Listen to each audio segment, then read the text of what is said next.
esta chaya de agüita aromática abre caminos, ofrezco esta aspersión de compacto camasquero a mi adorado hermano Alex Kugler.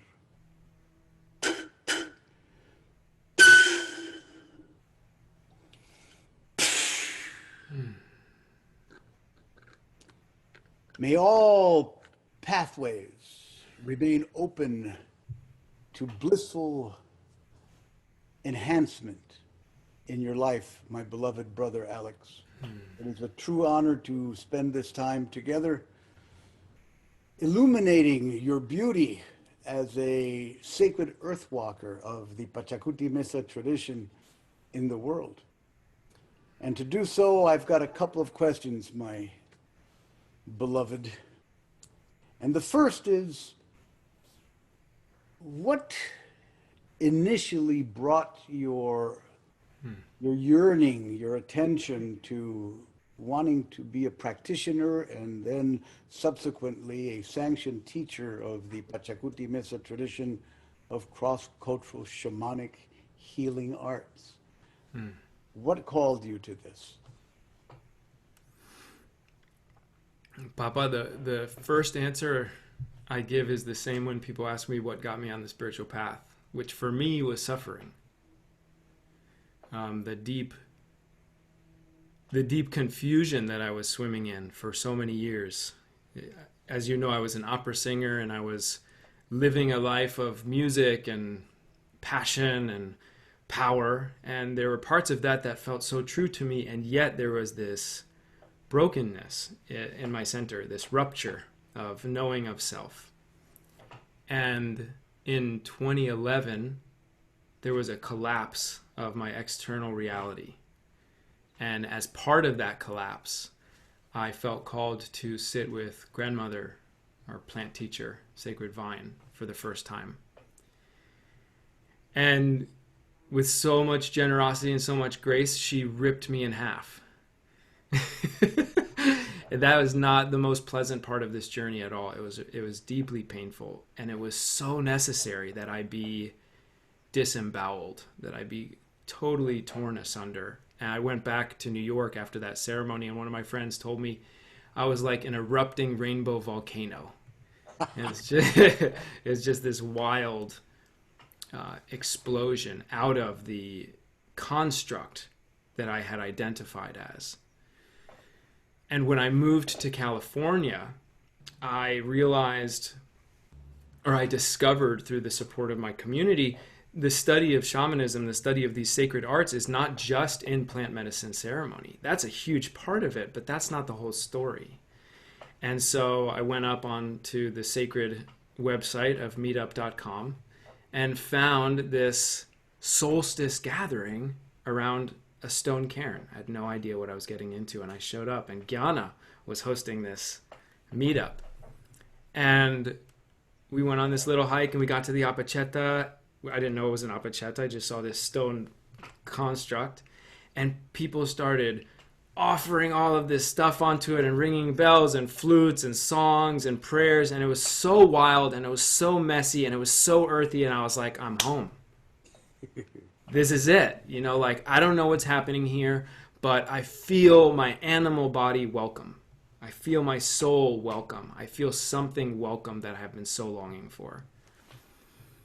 And then that led me to apply to come to this retreat with you, the first retreat where I met you, which is one of my favorite stories to tell. I'd love to tell the abbreviated version of meeting you, which was I came into lodge. I was sitting in the east of the lodge. I had got in at the last moment on the waiting list, and it was the end of the first night after you had woven us in with your eagle and condor feather, and we were all getting ready to go to bed, and then there was this silent moment, and you said, Alexander, please stand in the north.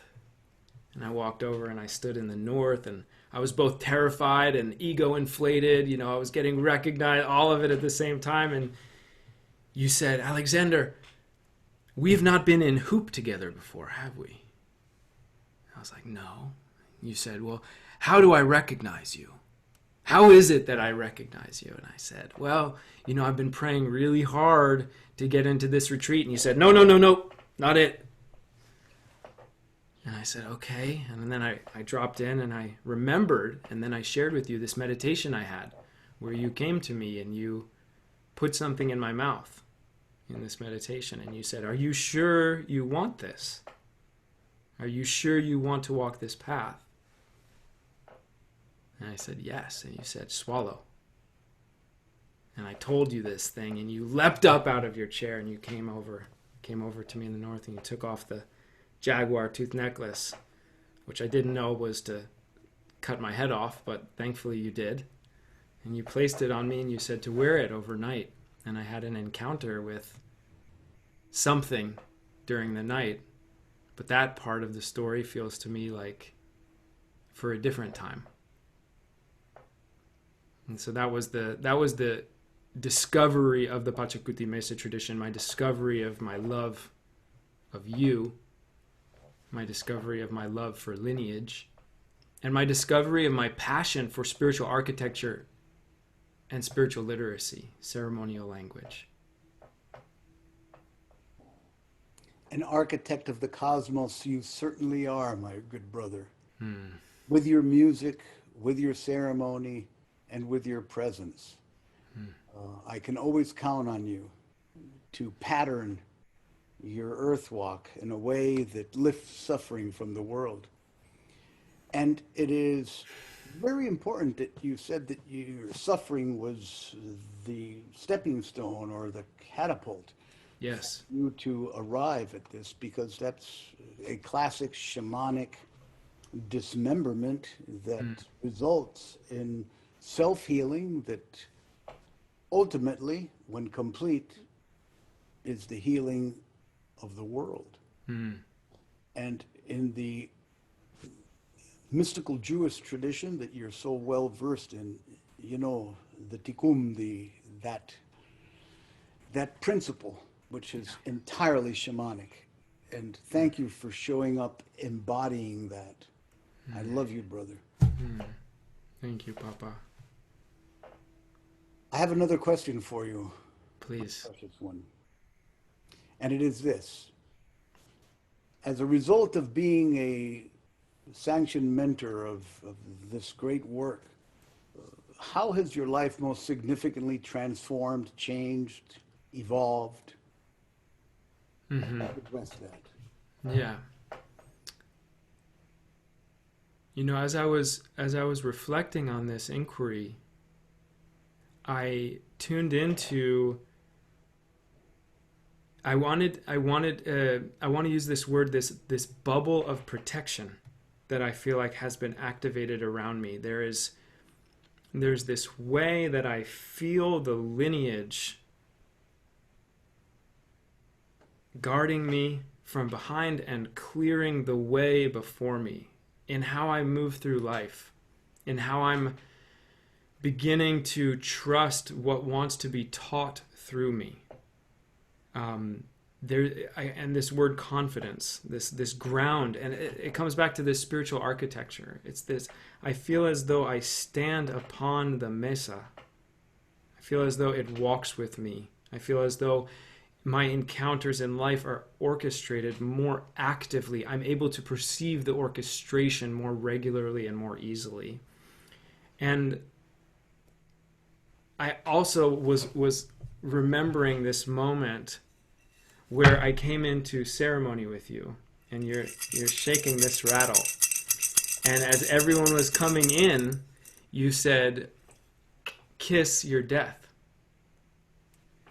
And that has been the biggest blessing of this process of becoming a sanctioned teacher, is this, and I feel emotional in naming this because there's so much relief here, the love of the death, the discovery of pleasure within the cycles of dying and rebirthing. And that is like such utter capital R relief for my soul to discover that I'm safe. I am safe to die over and over and over again. And that in that death I get to love more. that is beyond what I could have ever asked for in sanctioning and in being used well by the medicine. Profound, deep bathom of the soul in your words, my beauty one, because the sensitivity that you express, that that healthy woundedness Hmm. of your heart is the medicine, Hmm. and it requires a daily death. And you are the epitome of that. I've experienced you so tuned in to the parts of yourself that need to be let go of consistently, constantly, that it feels almost like with your breathing, it's like a breath. And when you bring that into the circles that you serve, it's through your example and embodiment of that consistent death, rebirth, and birth that sets the field for the architecture of the ceremony in which you stand as the mesa, not just as something outside of you that is an operating table, but as an internal experience of symmetry and of cosmic awareness. So I commend you on the inner work that you're constantly doing, because anybody who is serving others, if they do not have someone or something larger than themselves that they can enter into relationship as sustenance with, that helps them die to their ego more and more, they will not be able to be an embodiment of the great work.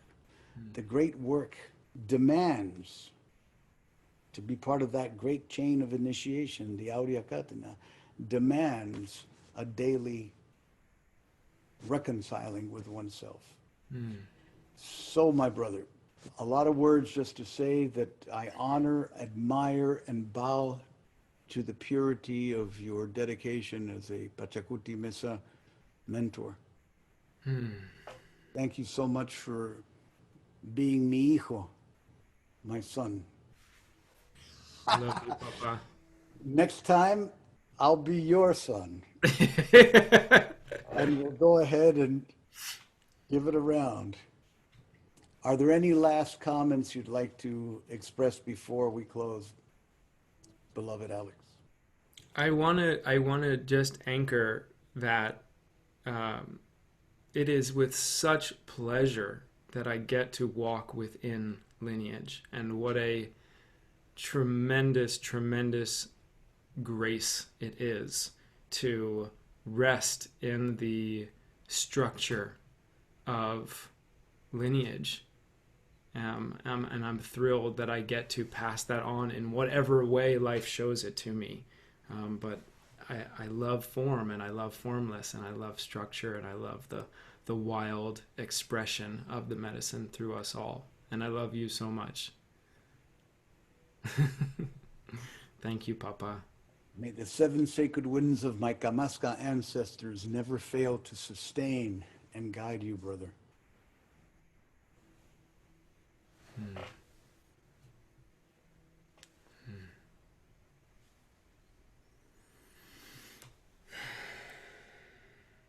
Hasta la próxima, hermano lindo. Sí, Deep gracias. love. Thank Chao. you.